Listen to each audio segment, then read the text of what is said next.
Hello student, CG शिक्षा में आपका स्वागत है। मैं कांची किशोरवानी प्रीवियस वीडियो में पढ़ा रही थी कोशिकांग के बारे में, कोशिका झिल्ली के बारे में, प्लाज्मा झिल्ली के बारे में पढ़ा। कोशिकांग हम लोगों ने स्टार्ट किया हुआ था, जिसके बारे में रिक्तिका के बारे में पढ़ा। आज हम लोग पढ़ेंगे माइटोकॉन्ड्रिया के बारे में। माइटोकॉन्ड्रिया को क्या बोलते हैं? कोशिका का पावर हाउस बोलते हैं। क्या बोलते हैं? कोशिका का पावर हाउस। कोशिका का पावर हाउस क्यों बोलते हैं? क्योंकि ये कोशिका में श्वसनांग का कार्य को करता है, श्वसन का कार्य करता है। कोशिका का श्वसन अंग जो होता है वो होता है माइटोकॉन्ड्रिया। ये भोज्य पदार्थों को ऑक्सीकरण करता है और ऑक्सीकरण करके ऊर्जा ऑक्सीकरण करता है। ऑक्सीकरण के फलस्वरूप क्या मिलता है? ऊर्जा निकलता है और ऊर्जा को क्या करता है? मुक्त करता है। यह जीवधारियों के विभिन्न क्रियाओं के कार्यों को कंप्लीट करता है। इसको क्या बोलते हैं? इसको पावर हाउस भी कहा जाता है, सेल का पावर हाउस कहा जाता है इसको। कोशिका के अंदर नई माइटोकॉन्ड्रिया का निर्माण किससे होता है? पुराना जो माइटोकॉन्ड्रिया पहले से उपस्थित होती है उस कोशिका में, उससे ही क्या होता है? माइटोकॉन्ड्रिया बनता है, नया माइटोकॉन्ड्रिया बनता है। सर्वप्रथम माइटोकॉन्ड्रिया को कॉलिकर नामक वैज्ञानिक ने 1850 में देखा था। फिर फ्लेमिंग ने क्या बताया कि इसको फिलिया नाम दिया। माइटोकॉन्ड्रिया को फिलिया नाम किसने दिया था? फ्लेमिंग ने। फिर अल्टमान ने इसको क्या नाम दिया? बायोप्लास्ट।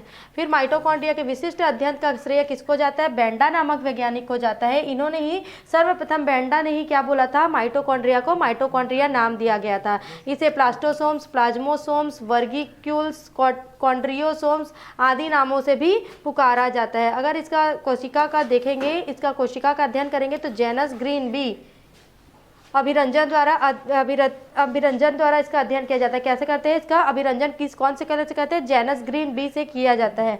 अगर इसका कोशिका में क्या होता है? कोशिका उत्पादन वाले क्षेत्र में पाए जाते हैं। माइटोकॉन्ड्रिया जो होता है कोशिका में अधिक उत्पादन जहाँ पे होता है उस क्षेत्र में पाया जाता है। इसकी लंबाई जो होती है वो 0.3 एंगस्ट्रॉम से 14 एंगस्ट्रॉम तथा व्यास जो होता है 0.21 से 1 तक होता है।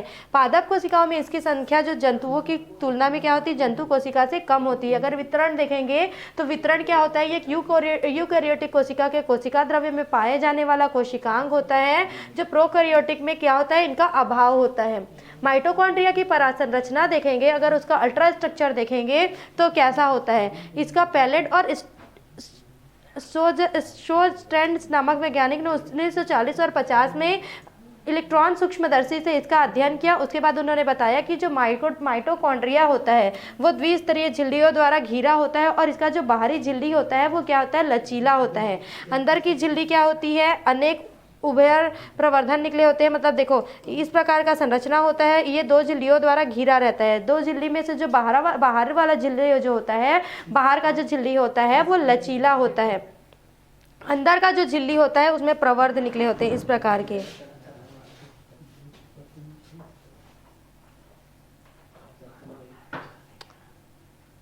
इस प्रकार के प्रवर्ध निकले होते हैं। इन दोनों झिल्लियों की मोटाई जो होती है वो 60 एंगस्ट्रॉम से 70 एंगस्ट्रॉम तक होती है और दोनों का जो रचना होता है और कार्य जो होता है, दोनों झिल्लियों का रचना और कार्य क्या होता है? भिन्न होता है। दोनों झिल्लियों के बीच में क्या पाया जाता है? चैम्बर पाया जाता है, वैस्म पाया जाता है। इसको क्या बोलते हैं? पेरीमाइटोकॉन्ड्रियल स्पेस कहते हैं। क्या बोलते हैं? पेरीमाइटोकॉन्ड्रियल स्पेस। ये वाला झिल्ली और इस वाले झिल्ली के मध्य में जो चैम्बर पाया जाता है, प्लेस पाया जाता है, स्पेस पाया जाता है, जगह पाया जाता है, उसको क्या बोलते हैं? Mitochondrial space. इसकी जो चौड़ाई होती है 40 एंगस्ट्रॉम से 70 एंगस्ट्रॉम होती है और इसमें एक प्रकार का पानी जैसा द्रव भरा होता है, जिसे क्या बोलते हैं? एडिनाइलेटेज काइनेज और न्यूक्लिकोसाइड डाइफॉस्फेटाइज एंजाइम कहते हैं। आंतरिक झिल्ली जो होता है उसके घिरे अंदर स्थान को क्या बोलते हैं? चैम्बर कहते हैं। इसमें इनर मेम्ब्रेन चैम्बर भी कहा सकते हैं। इसमें क्या भरा होता है? मैट्रिक्स भरा होता है। मैट्रिक्स में क्या होता है? राइबोसोम होते हैं, जिसमें से 30A और 40A प्रकार का माइक्रोसोम होता है। माइटोकॉन्ड्रियल डीएनए होता है। माइटोकॉन्ड्रिया का भी अलग डीएनए होता है जिसको माइटोकॉन्ड्रियल डीएनए कहते हैं। आरएनए पाया जाता है जिसको माइटोकॉन्ड्रियल आरएनए बोलते हैं। मैग्नीशियम तथा कैल्शियम के आयन एंजाइम्स और जटिल एंजाइम्स भी होते हैं। क्या क्या पाए जाते हैं इसमें? माइटोकॉन्ड्रिया में मैग्नीशियम होता है, कैल्शियम होता है और इसके आयन और एंजाइम्स जो होते हैं जटिल एंजाइम्स होते हैं। माइटोकॉन्ड्रिया के मैट्रिक्स में रचना उपस्थित नहीं रहते हैं, परंतु कुछ कण सभी माइटोकॉन्ड्रिया में उपस्थित होते हैं। मैट्रिक्स को देखेंगे तो इसमें malate dehydrogenase, isocitrate dehydrogenase, fumarase, aconitase, citrate synthase, glutamate और डिहाइड्रोजिनेज वसा अम्ल के ऑक्सीकरण के एंजाइम पाए जाते हैं। रहते हैं। अगर अंदर की झिल्ली की बात करते हैं तो इसमें क्या होता है, मैट्रिक्स होता है जिसमें एम साइड वो कहते हैं, और बाहरी वेस्म को क्या बोलते हैं, साइटोसोल कहते हैं। मतलब देखो ये बाहरी झिल्ली हो गया, ये आंतरिक झिल्ली हो गया। तो आंतरिक झिल्ली में क्या होता है, वेस्म निकला होता है, ये चैम्बर होता है। तो बाहर की जो वेस्म होता है उसको क्या बोलते हैं, साइटोसोल बोलते हैं। और अंदर का जो वेस्म होता है उसको क्या बोलते हैं, एम साइड बोलते हैं। साइटोसोल को सी भाग भी बोला जा सकता है, जैसे कि इसको अंदर वाले को क्या बोलते हैं, एम भाग बोलते हैं, ठीक है। और बाहर के भाग को क्या बोलेंगे, सी भाग बोलेंगे। आंतरिक झिल्ली के श्वसन श्रृंखला के एंजाइम में डूबे रहते हैं। इस झिल्ली से संबंध दूसरे एंजाइम निम्नलिखित होते हैं। कौन कौन से होते हैं, एटीपी सिंथेसेज होते हैं, सक्सिनेट डिहाइड्रोजनेज होते हैं, साइटोक्रोम्स होते हैं आदि। आंतरिक झिल्ली में अंगुली जैसा रचना होता है जिसे क्या कहते हैं, क्रिस्टी कहते हैं। क्या कहते हैं, क्रिस्टी। ये आंतरिक झिल्ली में ऐसा उंगली नुमा प्रवर्ध निकला रहता है, उस प्रवर्ध को क्या बोलते हैं, क्रिस्टी बोलते हैं। Okay, Christy. ये अब पूछा जाता है क्रिस्टी किसको बोलते हैं। इनके बीच की जगह को क्या बोलते हैं, इंटर क्रिस्टल स्पेस कहते हैं। क्या बोलते हैं, इंटर क्रिस्टल स्पेस। तो ये हो गया आपका बाहरी झिल्ली, ये हो गया आपका आंतरिक झिल्ली जिसमें इस प्रकार का प्रवर्ध निकला रहता है।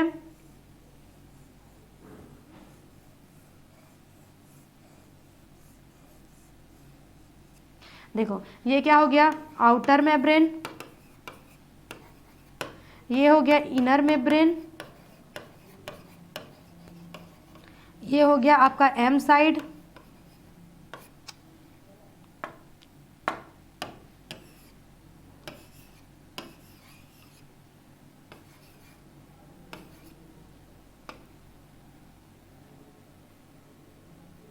इसको क्या बोलते हैं, एम साइड।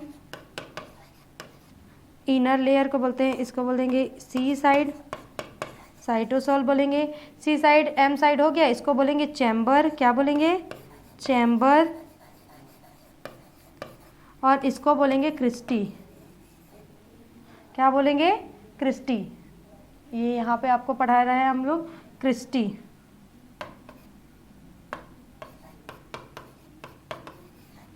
हो गया। इनके बीच की जगह को क्या बोलेंगे, इंटर क्रिस्टल स्पेस। क्या बोलेंगे, इनके बीच की जगह को इंटर क्रिस्टल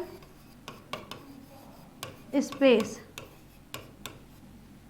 अंदर की जगह को इंटर क्रिस्टल स्पेस कहते हैं। झिल्ली जिसमें मैट्रिक्स होते हैं अलग किया जा सकता है, उसको क्या बोलते हैं, मीटोप्लास्ट कहते हैं। क्या बोलते हैं, मीटोप्लास्ट कहते हैं। आंतरिक झिल्ली में कुल माइटोकॉन्ड्रिया प्रोटीन का क्या होता है, जो आंतरिक झिल्ली होता है उसमें माइटोकॉन्ड्रिया का 60% भाग होता है, जिसमें से लिपिड 20% भरा रहता है। यह विभिन्न आयनों के परिवहन से जुड़ा होता है, जैसे कि सोडियम, कैल्शियम, फास्फेट आदि। आंतरिक झिल्ली की अपेक्षा बाह्य झिल्ली में अधिक कोलेस्ट्रॉल और फॉस्फोलिपिड तथा लगभग कुल माइटोकॉन्ड्रियन प्रोटीन का 10% भाग होता है। जो आंतरिक झिल्ली होता है, अगर उसकी अपेक्षा में बाह्य झिल्ली का देखेंगे तो बाह्य झिल्ली में क्या होता है, उससे आंतरिक झिल्ली से ज़्यादा कोलेस्ट्रॉल होता है और फास्फोलिपिड होता है। इसमें 10% माइटोकॉन्ड्रिया का प्रोटीन भी होता है। इसमें अनेक एंजाइम्स होते हैं, जैसे कि मोनोएमाइनेज, ये बाहरी झिल्ली का बात करें ना, फिर oxidase, cytochrome reductase, cytochrome B और अन्य। इसमें आंतरिक झिल्ली से अधिक सैलिक एसिड भी पाया जाता है और अनेक पदार्थ जो होते हैं वो डिफ्यूजन से गुजर जाते हैं। अगर माइटोकॉन्ड्रियल कण की बात करेंगे, पार्टिकल्स की, तो ये क्या होता है, बाह्य एवं आंतरिक झिल्ली से संबंध अनेक छोटे छोटे कण होते हैं। आंतरिक झिल्ली से बाह्य कण बाह्य झिल्ली से बाहरी भाग में होते हैं, उन्हें क्या बोलते हैं, पार्शन की उप इकाई बोलते हैं, सब यूनिट ऑफ पार्शन। बाहर की झिल्ली में जो कण पाए जाते हैं उसको क्या बोलते हैं, पार्शन की उप इकाई, सब यूनिट्स ऑफ पार्शन। दो निकट के कण जो होते हैं उनके मध्य की दूरी कितनी होती है, जब दो जैसे यहाँ पे है और यहाँ पे है, तो दो जो कण होते हैं उनके बीच की दूरी जो होती है वो 80 एंगस्ट्रॉम होती है। लगभग 10,000 से 1 लाख की संख्या में इस प्रकार के कण जो होते हैं हर माइटोकॉन्ड्रिया में उपस्थित होते हैं। अगर आंतरिक झिल्ली में देखेंगे तो भी आंतरिक झिल्ली में भी छोटे छोटे कण पाए जाते हैं, उनको क्या बोलते हैं, फर्नांडीज मोरन का सब यूनिट। क्या बोलते हैं, फर्नांडीज मोरन का सब यूनिट्स।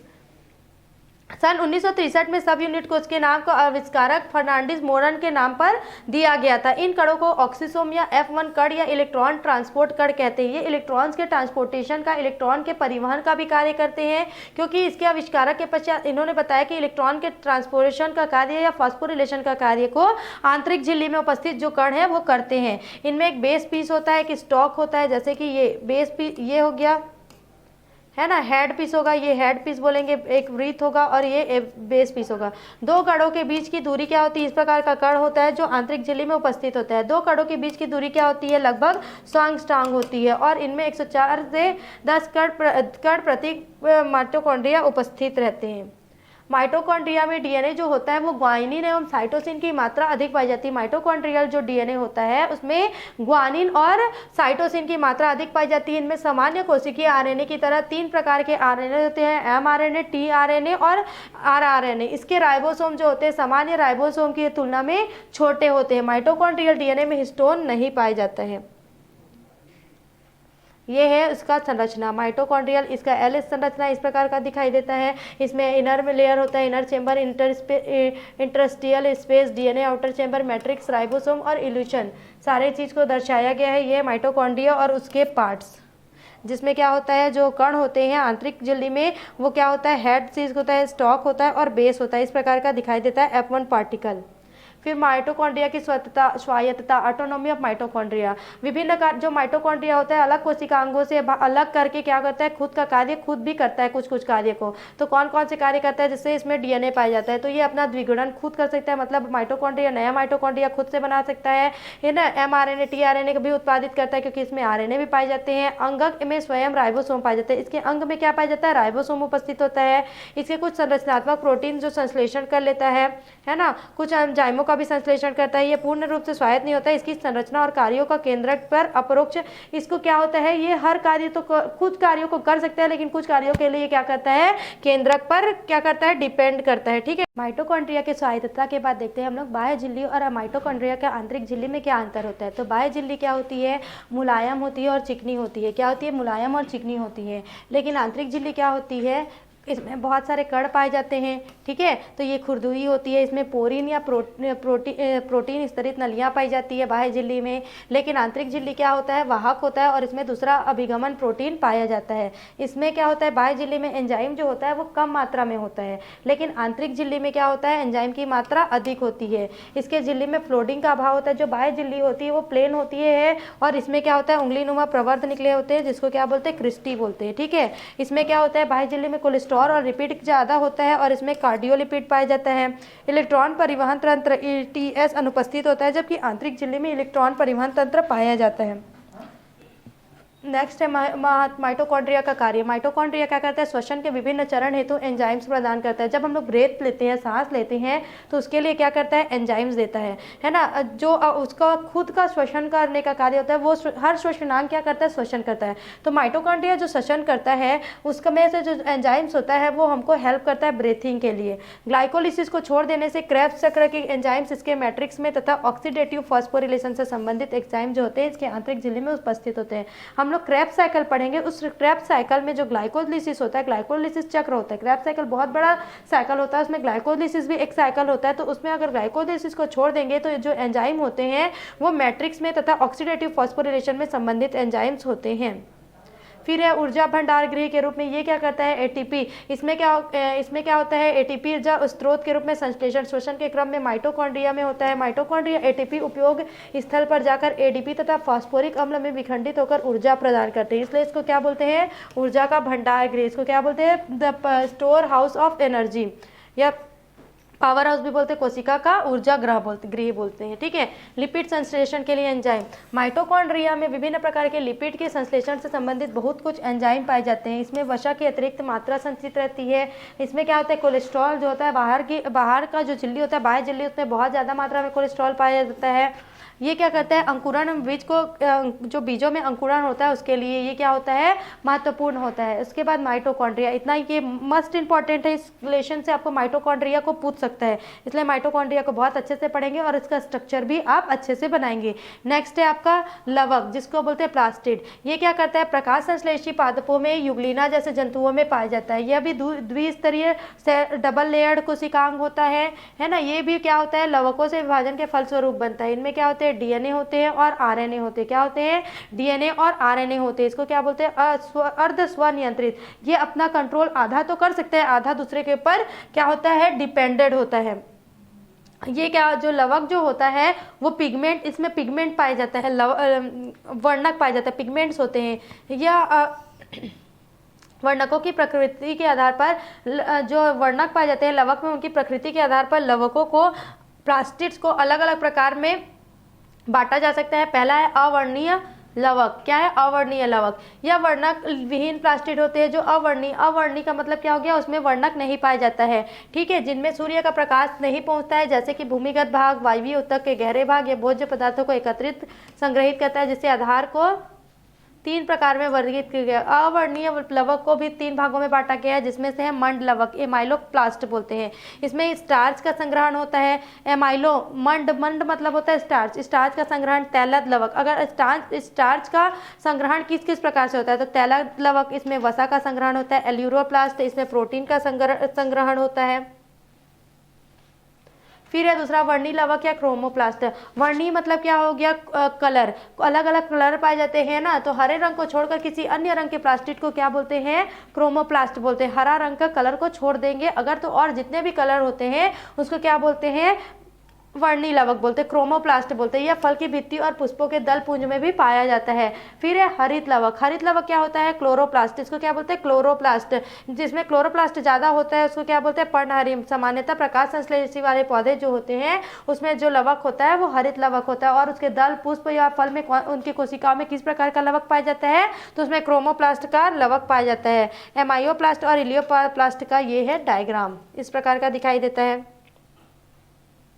फिर है क्लोरोप्लास्ट या हरित लवक। क्लोरोप्लास्ट का श्रेय, खोजने का श्रेय, इसको खोज किसने किया था, उनके खोजकर्ता थे लिवेनहॉक, ठीक है। क्लोरोप्लास्ट नाम जो है सिम्पियर ने दिया था। क्लोरोप्लास्ट जो होता है पादप कोशिकाओं में पाए जाने वाला प्रमुख कोशिकांग जो होता है वो क्या करता है, प्रकाश संश्लेषण के वर्क को कंप्लीट करता है और पौधों को भोजन बनाकर देता है, ठीक है, जिससे क्या होता है, पौधों में भोजन का निर्माण होता है। ये क्लोरोप्लास्ट का चित्र, डायग्राम, इसको आप अच्छे से बनाकर देख लेंगे। इसमें क्या होता है, बीच में जो इसका सीड्स होता है, इसको हेड बोलेंगे, जिसमें क्या होता है, एक मैग्नीशियम होता है और कार्बन और CH3 के बहुत सारे रिंग होते हैं, कार्बन, नाइट्रोजन और CH3 मीथेन, जिसके क्या होते हैं, बहुत सारे रिंग होते हैं। इस प्रकार से ये रिंगों से घिरा होता है। और इसके बाद इसका पूंछ होता है जो कि इस प्रकार का होता है। इसका डिटेल आगे हम लोग अध्ययन करते हैं, वितरण देखेंगे। तो पहले जो क्लोरोप्लास्ट होता है सभी हरे पौधे में होता है, प्रोटिस्टस जंतु जैसे युग्लिना में होता है, उच्च वर्गीय पादप में होता है। ये कैसा होता है, डिस्कनुमा होता है, उभयतल होता है, बाइकॉन्वेक्स, पेलेनोक्लॉन्वेक्स, डिस्कुनोमा, ओवल तथा वलयाकार। बहुत सारे प्रकृति अलग अलग साइज के शेप के हो सकते हैं, जैसे कि ताराकृत, पट्टीनुमा, कपनुमा आदि। एक पादप कोशिका में लगभग 20 से 40 हरित लवक होते हैं। अगर इनका आकार देखेंगे तो ये अलग अलग प्रकार में और अलग अलग आकार में जाता है। यूलोथ्रिक्स में जैसे होता है, यूलोथ्रिक्स में कॉलरनुमा होता है, क्लेमाइडोमोनास में कपनुमा, स्पाइरोगायरा में स्पाइरल होता है, एंथेरेसुस में क्या होता है, तर्कनुमा होता है। अगर इनका साइज देखेंगे तो भिन्न भिन्न आकार के साथ भिन्न भिन्न आकृति वाली होती है, अलग अलग प्रजाति में अलग अलग आकृति वाली होती है। जैसे इनकी मोटाई 1.3 म्यू भी हो सकती है तथा व्यास जो होता है 5 से 10 म्यू तक होता है। अगर इसका रासायनिक संगठन देखेंगे तो रासायनिक संगठन क्या होता है कि क्लोरोप्लास्ट में जो प्रोटीन होता है 35 to 50% होता है। प्रोटीन कितना होता है, 35 to 50%। लिपिड्स जो होता है वो 20 to 30%। कार्बोहाइड्रेट जो होता है 4 to 7%। पिगमेंट्स जो होते हैं वो कितने होते हैं, 9 to 13%। RNA 50%। DNA जो होता है वो 9 से 13% तथा सूक्ष्म मात्रा में magnesium, ferrous, copper, manganese, zinc, potassium आदि तत्व जो होते हैं पाए जाते हैं। फास्फोरस हो गया, ये पोटेशियम हो गया, है ना, विटामिन ई होते हैं। क्लोरोप्लास्ट वर्णक की बात करेंगे तो इसमें क्या होता है, क्लोरोफिल ए, क्लोरोफिल बी तथा कैरोटीनॉइड उपलब्ध होते हैं। क्या होते हैं, जो क्लोरोप्लास्ट में देखेंगे तो कौन कौन से वर्णक पाए जाते हैं, कौन कौन से पिगमेंट पाए जाते हैं, तो कैरोटीनॉइड होता है, क्लोरोफिल ए और क्लोरोफिल बी होता है। पर्णहरिम ए, क्लोरोफिल ए की बात करते हैं तो कितना होता है, C55 होता है। हाइड्रोजन जो होता है उसमें 72 होता है। अगर इसका रासायनिक संश्लेषण देखेंगे या फिर रासायनिक अमाप देखेंगे इसका, तो कार्बन जो होता है 55 होता है, हाइड्रोजन जो होता है 72 होता है, ऑक्सीजन जो होता है वो 5 होता है, नाइट्रोजन जो होता है 4 होता है और मैग्नीशियम की संख्या 1 होती है, ठीक है। इसका सूत्र हम लोग देखें, क्लोरोप्लास्ट का देख रहे थे, ठीक है। इसमें 75% क्या होता है, में मिथाइल होता है, जैसे कि CH3 समूह, मिथाइल मतलब हो गया CH3 समूह। पर्णहरिम बी की बात करेंगे तो इसमें कार्बन जो होता है 55 होता है, हाइड्रोजन जो होता है वो 70, ऑक्सीजन, ये ऑक्सीजन है ना 6 होगा, नाइट्रोजन 4 और मैग्नीशियम होता है 25%। इसमें मेथाइल समूह होता है। इसके मेथाइल समूह के स्थान पर क्या होता है, एल्डिहाइड समूह होता है। CHO समूह जो होता है 25% मिथाइल समूह के स्थान पर एल्डिहाइड समूह पाया जाता है। फिर है पर्णहरिम सी।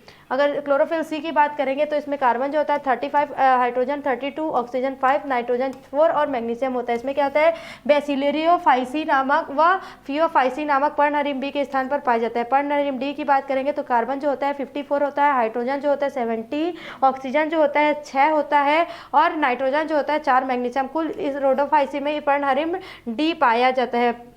पर्णहरिम बी के स्थान पर पर्णहरिम डी पाया जाता है। फिर है पर्णहरिम ई। कुल जेंथोफाइसी में पर्णहरिम बी के स्थान पर पर्णहरिम ई पाया जाता है। इसमें हरित लवक जो होते हैं पीले अथवा नारंगी रंग के होते हैं। क्या होते हैं, हरित लवक जो होते हैं वो कैसे होते हैं, पीले अथवा नारंगी रंग के। कैरोटिनिट और कैरोटेनाइट, कैरोटीन और कैरोटेनाइट और जेंथोफिल पाए जाते हैं। ये दोनों हाइड्रोकार्बन होते हैं। क्या होते हैं, ये दोनों हाइड्रोकार्बन होते हैं। इन दोनों का रासायनिक सूत्र अगर देखेंगे तो कैरेटिन का सूत्र होता है C40H56, C40 और H56।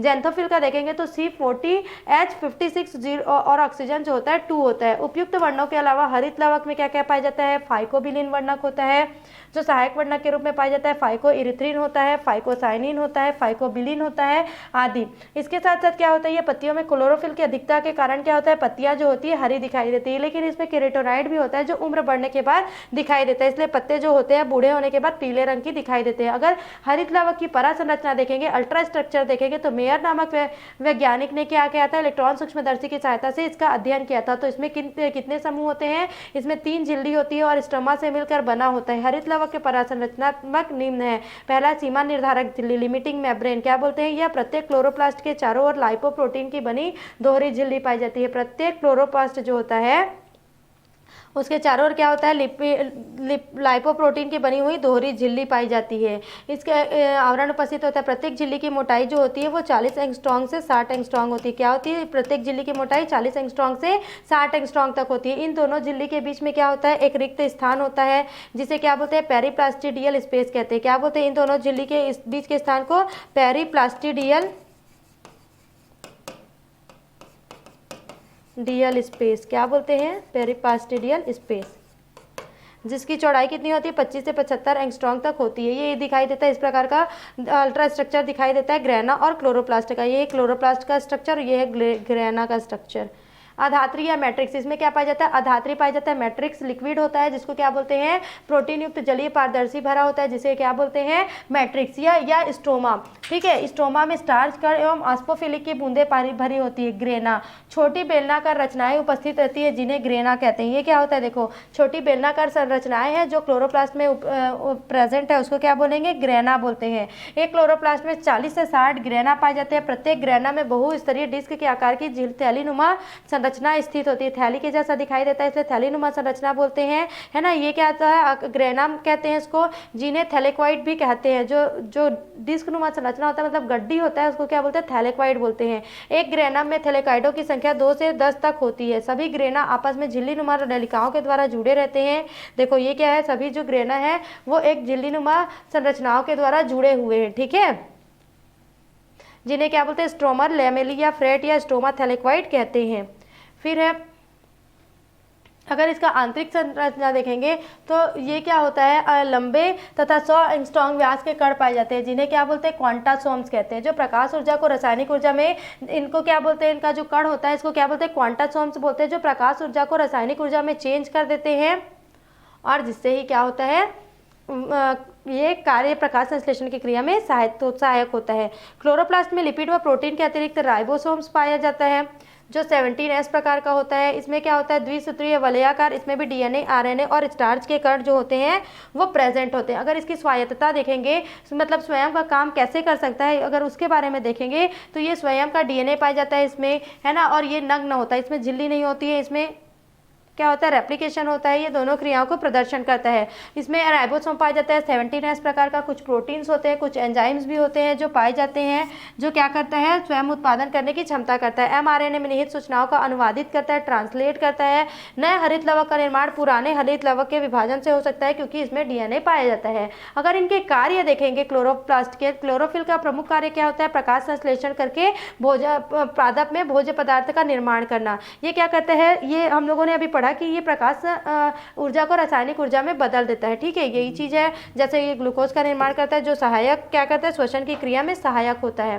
प्रकाश संश्लेषण भी दो अवस्थाओं में होता है, प्रकाश अभिक्रिया और अंधकार की अभिक्रिया। क्लोरोप्लास्ट जो होता है प्रकाश संश्लेषण क्रिया के समय वातावरण से CO2 का अवशोषण करते हैं और अपने अंदर H2O मतलब जल, कार्बन डाइऑक्साइड को अवशोषित करते हैं और अपने अंदर के जल का क्या करते हैं, प्रकाश रासायनिक अपघटन करके ऑक्सीजन मुक्त कर देते हैं, जो श्वसन के काम भी आती है। इस प्रकार क्लोरोप्लास्ट जो होता है वातावरण में ऑक्सीजन और कार्बन डाइऑक्साइड की सांद्रता पर निर्भर करता है। अगर तीसरा बात देखेंगे इसमें तो क्या होता है, इसमें ATP, ADPH और NADPH का भी निर्माण क्या होता है, ATP, NADPH और ADP और NADP का भी निर्माण होता है। क्लोरोप्लास्ट की स्टोमा में होने वाली डार्क अभिक्रियाओं में इसमें CO2 का अवकरण ATP की सहायता से तथा NADPH2 की सहायता से कार्बोहाइड्रेट के रूप में होता है। अगर C4 गन्ना, मक्का आदि में क्या होता है, ब्रायोफाइलम, नागफनी आदि पौधों में क्लोरोप्लास्ट अधिक मात्रा में होने से कार्बन डाइऑक्साइड का अवशोषण प्रतिकूल परिस्थितियों में भी कर सकते हैं। जैसे गन्ना है, मक्का है या फिर आपका ब्रायोफाइलम है, नागफनी का पौधा होता है, इसमें क्या होता है क्लोरोप्लास्ट की मात्रा अधिक होती है, जिसके कारण ये क्या करता है, प्रतिकूल परिस्थितियों में भी ऑक्सीजन का कार्बन डाइऑक्साइड का अवशोषण आसानी से कर लेता है। फिर नेक्स्ट कोशिकांग है जिसको बोलते हैं अंतःप्रद्रवी जालिका या एंडोप्लाज्मिक रेटिकुलम। ये कोशिका के अंदर नालाकार संरचना वाली जालिका के रूप में होती है, तो जो एक तरफ न्यूक्लियर झिल्ली से तथा दूसरी तरफ प्लाज्मा झिल्ली के संसर्ग में आती है। देखो इस प्रकार का कोशिका है, यहाँ पे क्या पाया जाता है, केंद्रक पाया जाता है। तो यहाँ और यहाँ दोनों के बीच में पाया जाता है क्या, अंतःप्रद्रवी जालिका। पॉटर और क्लाउज फ्लूएम ने इसे उत्तक संवर्धन की कोशिकाओं में खोजा था। एंडोप्लाज्मिक रेटिकुलम नामक नाम को किसने दिया था, पोटर और कालमैन द्वारा दिया गया था।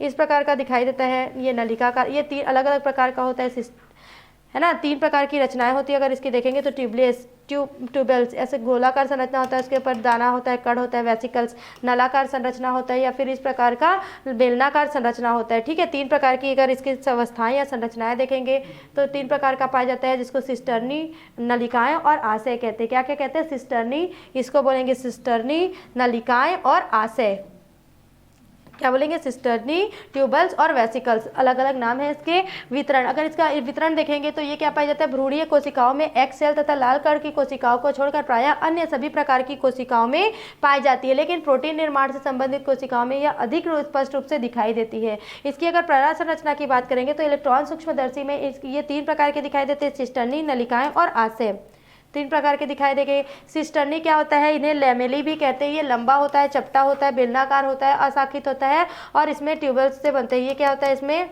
इसकी मोटाई अगर देखेंगे तो 40 से 50 μm तक होता है। यह यकृत एवं अग्नाशयी कोशिकाओं में होता है। नलिका, ये चिकना होता है, शाखित होता है और छोटे छोटे भागों में बटा होता है। ये प्रोटीन संश्लेषित कोशिकाओं के अधिक और संख्या में प्रचुर पाया जाता है। आशय, ये साधारणतः गोलाकार होते हैं, अंडाकार होते हैं। इनका व्यास जो होता है 25 से 500 μm तक होता है। प्रोटीन संश्लेषित कोशिकाओं में यकृत और अग्नाशय कोशिकाओं में अधिक संख्या में पाए जाते हैं। ये सभी रचनाएं एक ही कोशिका में या विभिन्न कोशिकाओं में नियमित या अनियमित रूप से उपस्थित होते हैं। ये क्या होता है, ये भी एक पतली झिल्ली के द्वारा घिरी हुई संरचना होती है। इसकी झिल्ली की मोटाई कितनी होती है, 60 एंगस्ट्रॉम तक होती है। इस झिल्ली की बाहरी एवं गहरी सतह प्रोटीन का अणु का मान जो होता है दोनों के मध्य फास्फोलिपिड तथा 2 तरह का होता है। ब्यूबल्स के भीतर कोशिका द्वारा संश्लेषित विशेष प्रकार का पदार्थ होता है।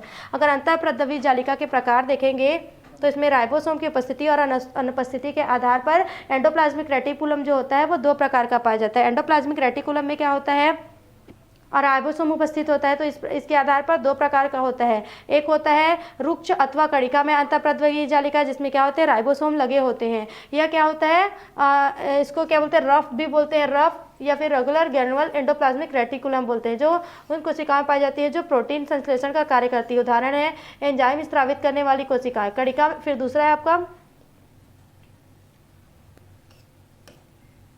दूसरा होता है कणिका विहीन जो होता है, ये क्या करता है, चिकना होता है। इसमें क्या होता है, राइबोसोम उपस्थित नहीं होता है। ठीक है, ये क्या होता है, सतत तंत्र बनाता है। इनमें अप्रोटीन पदार्थों जैसे फास्फोलिपिड, ग्लाइकोलिपिड और स्टेरॉइड हार्मोन का संश्लेषण होता है। उदाहरण है एडिपोज उत्तक की कोशिकाएं या कणिका में जालिका की अपेक्षा कम स्थायी होता है। इसको क्या बोलते हैं, चिकनी अंतःप्रद्रवी जालिका। ये है रफ एंडोप्लाज्मिक रेटिकुलम और ये स्मूथ एंडोप्लाज्मिक रेटिकुलम। ठीक है, स्मूथ वॉल, इसमें राइबोसोम अनुपस्थित है, इसमें राइबोसोम प्रेजेंट है।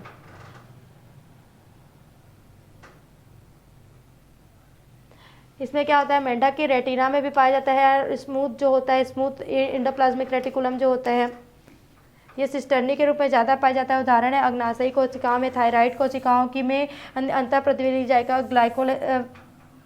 ग्लाइकोजन। अंतःप्रद्रवी जालिका को कोशिका द्रव्य की यांत्रिक कोशिका के कंकाल तंत्र भी की तरह कार्य करता है। जो अंतःप्रद्रवी जालिका जो होता है वो क्या करता है, कोशिका जो होता है उसका यांत्रिक या फिर कंकाल तंत्र की भांति भी कार्य करता है। अगर इसका कार्य देखेंगे तो ग्लाइकोजन उपापचय, यकृत की कोशिकाओं में स्थित अंतःप्रद्रवी जालिका जो होता है वो ग्लाइकोजन का उत्पापचय का कार्य भी करता है। ये क्या करता है, कोशिका को कंकाल तंत्र के भांति के रूप में भी जाना जाता है। ये फैला हुआ होता है न्यूक्लियस के झिल्ली से प्लाज्मा झिल्ली के माध्यम में। तो ये क्या करता है, कंकाल तंत्र के भांति भी कार्य करता है,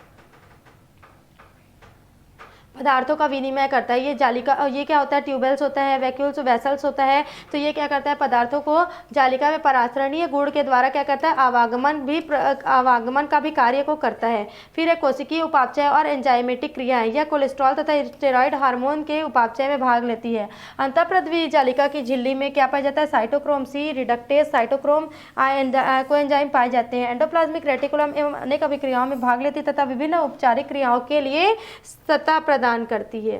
फिर है अनुवांशिक पदार्थों का अभिगमन, ट्रांसपोर्ट ऑफ जेनेटिक सब्सटेंस। अनुवांशिक पदार्थों का न्यूक्लियोप्लाज्म से होकर साइटोप्लाज्म में होने वाले अभिगमन को अंतःप्रद्रवी जालिका के माध्यम से ही होता है। एंड क्या बोल रहा है कि ये न्यूक्लियोप्लाज्म है, इसके अंदर जो रस भरा होता है उसको यहाँ से निकाल कर, यहाँ से डीएनए आरएनए को निकाल कर साइटोप्लाज्म में लाने का जो क्रिया होता है ये किसके द्वारा होता है, एंडोप्लाज्मिक रेटिकुलम के माध्यम से। यह एंडोप्लाज्मिक रेटिकुलम जो होता है स्टोरेज और सर्कुलेशन का भी कार्य करता है। ये परिसंचारी तंत्र के तरह कार्य करता है, कोशिकीय अणुओं के यातायात में सहायता करता है तथा साथ ही साथ संश्लेषित जो अणु होते हैं उनके संचयन का भी कार्य एंडोप्लाज्मिक रेटिकुलम के द्वारा होता है। अगर इसका नेक्स्ट कार्य देखेंगे तो नाभिकीय झिल्ली तथा प्लाज्मा झिल्ली का संश्लेषण भी करता है। ये क्या करता है, लाइपोप्रोटीन के संश्लेषण का कार्य करता है, स्टेरॉइड हार्मोन का संश्लेषण करता है, वसा का संश्लेषण करता है ट्राइग्लिसराइड के रूप में। अगर देखेंगे फिर है नेक्स्ट कोशिकांग आपका गोल्जी बॉडी का, जिसको क्या बोलते हैं, गोल्जी काय भी बोलते हैं। ठीक है, ये है गोल्जी बॉडी। ये कुछ यूकैरियोटिक कोशिकाओं के स्तनधारियों के लाल रक्त कणिकाओं को छोड़कर सभी यूकैरियोटिक्स में गोल्जी काय जो होते हैं वो प्रेजेंट होते हैं। गोल्जी काय का अवलोकन सर्वप्रथम किसने किया था, सेंट जॉर्ज नामक वैज्ञानिक ने किया था। फिर इसका क्या हुआ, इंटरनल रेटिकुलर अपरेटस नाम दिया, बाद में गोल्गी नाम के आधार पर इसे क्या किया, गोल्जी काय नाम दिया गया। गोल्जी उपकरण अथवा गोल्जी सम्मिश्रण के नाम से भी इसको संबोधित किया जाता है। अगर इसका वितरण देखेंगे तो ये उच्च वर्गीय पादपों में कोशिका में पाया जाता है। लाल रुधिर कणिकाओं में इसका अभाव होता है।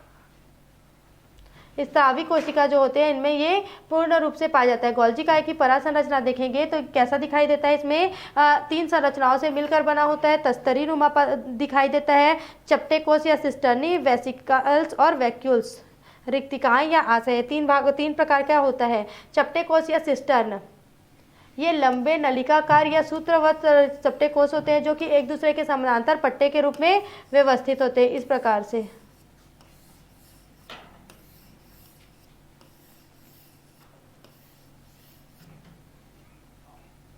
इनकी संख्या अलग, हर कोशिका में इनकी संख्या जो होती है वो अलग अलग होती है। ठीक है, हाल एवं सहयोगियों के अनुसार इनकी संख्या 4 से 7 हो सकती है और इसकी प्रत्येक झिल्ली की मोटाई कितनी होती है, 40 से 60 से 70 एंगस्ट्रॉम होती है। दोनों झिल्लियों के बीच की दूरी कितनी होती है, ये झिल्ली और ये झिल्ली के बीच की दूरी कितनी होती है, 90 एंगस्ट्रॉम होती है। 2 चपटे कोश या सिस्टर्नी एक दूसरे से 200 से 300 एंगस्ट्रॉम की दूरी पर स्थित होते हैं। ये भी कैसा होता है, दोहरी झिल्ली वाला होता है, ट्रांस है ना, इस प्रकार का दिखाई देता है। ये वेसल्स हो गया, इस प्रकार को सिस्टर्नी बोलेंगे और उस प्रकार को वैक्यूल्स बोलेंगे। इसको क्या बोलेंगे, ट्यूबल्स।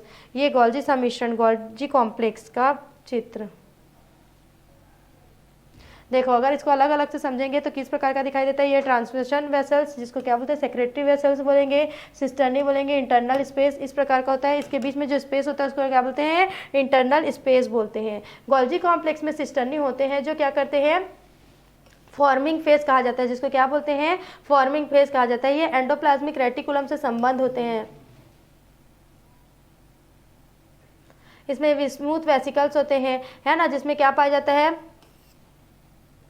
स्त्रावी पदार्थ होता है। ये स्त्रावी पदार्थ क्या होता है, आशय में भी, आशय भी कहते हैं। इनकी बाह्य सतह चिकनी होती है, कोटेड आशय। ये गोलाकार ऊर्ध्वधियां होती है जिनका व्यास क्या होता है, 500 एंगस्ट्रॉम होता है। इनकी बाह्य सतह कैसी होती है, खुरदुरी होती है। अगर धानियां देखेंगे, वैक्यूल्स देखेंगे तो ये सिस्टर्नी के सिरों पर बड़ी व गोलाकार आशय के रूप में पाए जाते हैं। ये सिस्टर्नी के विस्तार का क्या होता है, सिस्टर्नी के विस्तार के जैसा दिखाई देता है। फिर अगर इसका कार्य देखेंगे, देखो ये ज़्यादा इंपॉर्टेंट नहीं है लेकिन इसके बारे में कुछ नॉलेज रखना जरूरी है, इसलिए इसको देख लेंगे। माइटोकॉन्ड्रिया, उसके बाद आपका लाइसोसोम जो है वो इंपॉर्टेंट है।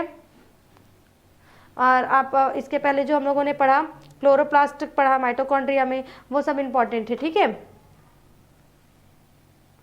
माइटोकॉन्ड्रिया के बाद हम लोगों ने पढ़ा आपका एंडोप्लाज्मिक रेटिकुलम भी आता है आपका।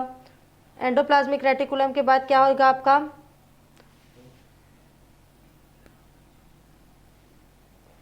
हरित लवक, लवक भी आता है ना, प्लास्टिड, प्लास्टिड भी पूछा जाता है जिसमें क्लोरोप्लास्ट क्या है, इसका आपका मस्ट इंपॉर्टेंट। अगर इसका कार्य देखते हैं हम लोग तो ये क्या होता है, गाल्जी सम्मिश्रण या पिनोसाइटोसिस की विपरीत क्रिया करता है, पदार्थों को कोशिका से बाहर भेजने का कार्य करता है। ये क्या करता है, जो अपशिष्ट पदार्थ होते हैं उसको कोशिकाओं से बाहर करने का कार्य करता है। ये जंतुओं में अग्नाशयी कोशिकाओं की, जाइमनों में से श्लेष्मीय स्राव, स्तन ग्रंथीय कोशिकाओं, लैक्टोप्रोटीन और मेलेनिन, कोलेजन आदि कोशिकाओं में ये उपस्थित होता है। पौधों में प्राथमिक और द्वितीय कोशिका भित्ति में भी यह क्या करता है, परिवहन का कार्य करता है। कोशिका विभाजन, ये कोशिका विभाजन जब होता है तो परिधि में जो बाहर साइड होता है, बाहर की तरफ क्या करता है, आशय से परस्पर मिलकर अर्धठोस परत के रूप में कोशिका प्लेट बनाते हैं। इसकी एक झिल्ली कोशिका प्लेट के निर्माण में आपस में मिलकर संतति कोशिकाओं के प्लाज्मा झिल्ली का एक ही अंश बन पाता है। ये शुक्राणु जनन के समय शुक्राणु के अग्रभाग एक्रोसोम का निर्माण करता है। इसको ये लाइसोसोम का भी निर्माण कार्य करता है। इसके बाद है आपका नेक्स्ट टॉपिक लाइसोसोम, ठीक है। इसको हम लोग नेक्स्ट वीडियो में पढ़ेंगे। लाइसोसोम के साथ साथ और अनेक अलग कोशिकांग हैं जिसके बारे में हम लोग नेक्स्ट वीडियो में अध्ययन करेंगे। सीधी शिक्षा में जुड़े रहने के लिए धन्यवाद।